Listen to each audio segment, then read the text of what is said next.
যেরকমটা সন্দেহ করছিলাম সেরকমটাই দেখা যাচ্ছে যে বঙ্গোপসাগরে তৈরি হতে চলেছে ঘূর্ণিঝড় মন্থা। এবং জিএফএস নয়, আমাদের যে ইসিএমডব্লিউএফ মডেল, যেই মডেল থেকে আমরা সঠিক আপডেট পাই, সেই মডেলেই কিন্তু এবার সুস্পষ্ট নিম্নচাপ থেকে ঘূর্ণিঝড় মন্থা তৈরির আভাস পাওয়া গেল।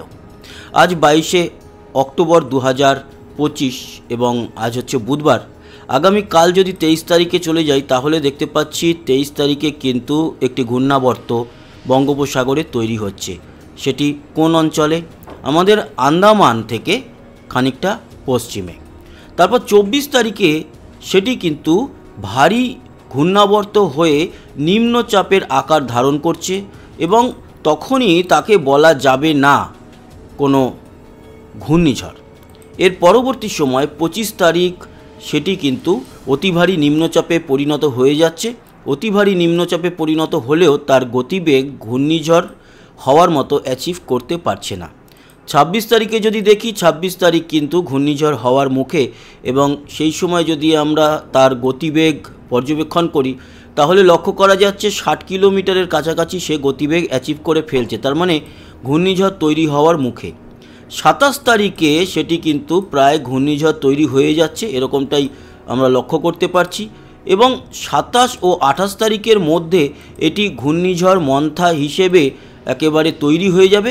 তারপর এগোতে থাকবে উত্তর ও উত্তর পশ্চিমে। যদিও এই 27 তারিখ 28 তারিখের দিনগুলিতে উপকূল অঞ্চলে, বিশেষ করে চেন্নাই, তারপরে পুদুচেরি, নেলোর, বিজয়ওয়াড়া, এই সমস্ত অঞ্চলে এর দাপট আমরা দেখতে পারবো। গতিবেগ মোটামুটি 60 থেকে 65 কিলোমিটার থাকবে ঘূর্ণিঝড় তৈরি হয়ে যাওয়ার পরে অবশ্য তার গতিবেগ খানিকটা হ্রাস পাবে।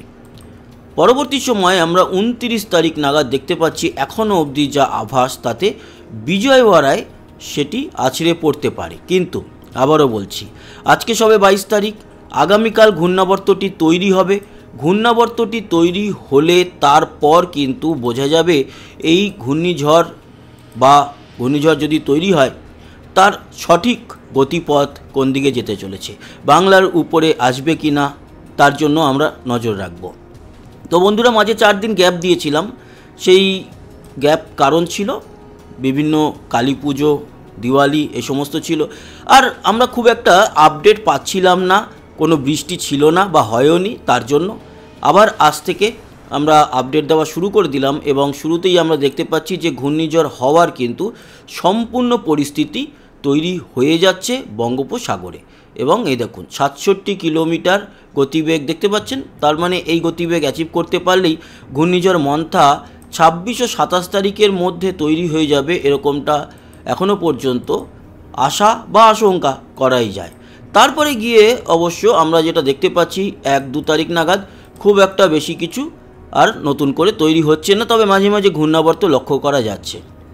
আরও একটা ব্যাপার, যেখানে ইসিএমডব্লিউএফ মাঝে বা শুরুতে 13-14 তারিখে বলেছিল একটি ঘূর্ণিঝড় তৈরি হতে পারে, তারপর মাঝের কয়েকটা দিন তারা কিন্তু আবার আপডেটে দেখাচ্ছিল যে নেই কোনো ঘূর্ণিঝড়।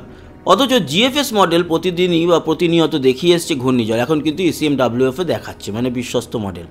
জিএফএস মডেল এই মুহূর্তে কি দেখাচ্ছে? জিএফএস মডেলও দেখাচ্ছে যে ঘূর্ণিঝড় তৈরি হচ্ছে এবং ঘূর্ণিঝড়টি 25 তারিখ নাগাদ তৈরি হবে, 25 ও 26 তারিখের মধ্যবর্তী সময় তৈরি হবে এবং সেটিও আমাদের দক্ষিণ ভারতের দিকে প্রথমে এগোবে, তারপরে নিম্নচাপ রূপে সেটি উত্তরের দিকে যাবে এবং আমাদের বাংলার দিকে আসার একটা প্রবণতা রয়েছে। তার মানে দেখুন, একেবারে উড়িষ্যা হয়ে আস্তে আস্তে কিন্তু আমাদের বাংলার দিকে আসার সম্ভাবনা।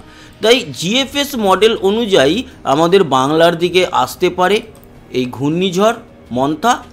আর ইসিএমডব্লিউএফ এখনও পর্যন্ত যেটা দেখাচ্ছে তাতে আমরা দেখতে পাচ্ছি যে সেটি যেতে পারে বিজয়ওয়াড়া বা অন্ধ্রপ্রদেশের দিকে। জিএফএস মডেল যদি ঠিক হয় তাহলে আমাদের বাংলার উপরে বা দক্ষিণবঙ্গে, দক্ষিণ বাংলাদেশে কিন্তু চরম এফেক্ট পড়বে এই ঘূর্ণিঝড়ের জন্য, এবং যার দাপটটা পুরো পশ্চিমবঙ্গের মধ্যে এবং পরবর্তী সময় উত্তরবঙ্গের দিকে যাবে। তবে আমরা লক্ষ্য রাখছি আজকে 22 তারিখ পরিস্থিতির উপরে। যেটাই ঠিক হোক না কেন, অন্তত 2 দিনের মধ্যে, মানে 24 তারিখের মধ্যে সম্পূর্ণ কনফার্মেশন পাওয়া যাবে ঘূর্ণিঝড়টি সম্পর্কে। এবার আসি আজকাল কোনো বৃষ্টি আছে কিনা। তো 22 থেকে 24 যেটা দেখতে পাচ্ছি, তাতে 22 থেকে 24 কোথাও কোনো বৃষ্টি নেই। শুধুমাত্র বাংলাদেশের চট্টগ্রামেও খুব কিছু নয়, লংগদু, রাঙামাটি, খাগড়াছড়ি, বিলাইছড়ি, রাজস্থলী এই অঞ্চলে খানিকটা বৃষ্টি। সেই বৃষ্টিটাও মূলত কবে হবে, সেই আজকে কিছুটা আছে, কালকে কিছুটা আছে এবং পরশুদিনও হালকা পাতলা বৃষ্টি আছে। ত্রিপুরাতে খুব একটা কিছু নেই, বাংলাদেশ বাকি অঞ্চল পরিষ্কার, আসামও পরিষ্কার থাকছে। 24 থেকে 26 যদি দেখি তাহলে উত্তরবঙ্গের কিছু অঞ্চল ছাড়া বাকি কোথাও আর বৃষ্টি নেই। উত্তরবঙ্গের আলিপুরদুয়ার, সোনাপুর, ফালাকাটা, হাসিমারা, বক্সাদুয়ার, বীরপাড়া, ধূপগুড়ি, রামসাই, বিনারহাট এই অঞ্চলে খানিকটা বৃষ্টি আমরা দেখতে পারবো, বাকি অঞ্চল পরিষ্কার থাকছে। 26 থেকে 28-এ গিয়েও কিন্তু নতুন কিছু দেখা যাচ্ছে না। 28 থেকে 30-এ বৃষ্টি আমাদের দক্ষিণবঙ্গে, এটা কিন্তু এই যে ঘূর্ণিঝড় বা অতি ভারী নিম্নচাপ তারই আউটার এফেক্ট পড়বে আমাদের দক্ষিণবঙ্গের উপরে। 30 থেকে 1 যদি দেখি এই বৃষ্টির লেভেলটা অনেকটা বাড়বে এবং ভারী থেকে অতি ভারী বৃষ্টি 28 তারিখের পর আসতে চলেছে পুরো পশ্চিমবঙ্গ জুড়ে এবং বাংলাদেশেরও প্রচুর জেলায় এই বৃষ্টিটা লক্ষ্য করা যাবে। 1 থেকে 3-এ গিয়েও উত্তরবঙ্গে বৃষ্টি থাকবে এবং 3 থেকে 5-এ গিয়ে আস্তে আস্তে পরিষ্কার হবে। ECMWF যেই মডেল অনুযায়ী আমরা আপডেট দিয়ে থাকি এবং সঠিক হয় সেটাই দেখালাম। তার মানে 28 তারিখ থেকে পরিবর্তন আসছে আবহাওয়ায়। 28ও খুব একটা বলা যাবে না। 29 যদি দেখি তাহলে 29 থেকে শুরু হবে, কিন্তু 30 থেকে এর এফেক্টটা অনেকটা বেশি হবে এবং 30 তারপরে 1 তারিখ, এটা অবশ্য অক্টোবর তো 31-এ মাস, তো এটাতে তো আচ্ছা দুদিন করে, সরি মাফ করবেন, হ্যাঁ 28, 30 এখানে মাঝে 31 আছে। তার মানে 30, 31, 1, 2, 3 এই দিনগুলোতে কিন্তু বেশ ভালো বৃষ্টি পুরো বাংলা জুড়ে আসতে চলেছে। চলে যাব তাপমাত্রা আজকে তো দেখে লাভ নেই, আর এখন তাপমাত্রা খুব একটা বেশিও নেই। কালকে দুপুরবেলার দিকে 33-34-এর দিকে থাকবে তাপমাত্রা, এরকমই কয়েকটা দিন এখন চলবে, বড় কোনো পরিবর্তন আপাতত হচ্ছে না। 25 তারিখেও তাই 32 থেকে 34-এর মধ্যেই থাকছে। 26 তারিখ পর্যন্ত তাই দেখতে পাচ্ছি, 27 তারিখেও তাই, 28 তারিখেও কিন্তু কোনো পরিবর্তন নেই। 29 তারিখ থেকে আসছে পরিবর্তন। 29 থেকে যেহেতু বৃষ্টিটা শুরু হচ্ছে তাই 29 থেকে বেশ ভালো রকম পরিবর্তন লক্ষ্য করা যাবে আমাদের বাংলায়, পুরো বাংলা জুড়ে। তো এই ছিল আপডেট, আশা করি এই আপডেট কাজে লাগলো। সবাই ভালো থাকবেন, সুস্থ থাকবেন, আবার দেখা হচ্ছে, টাটা।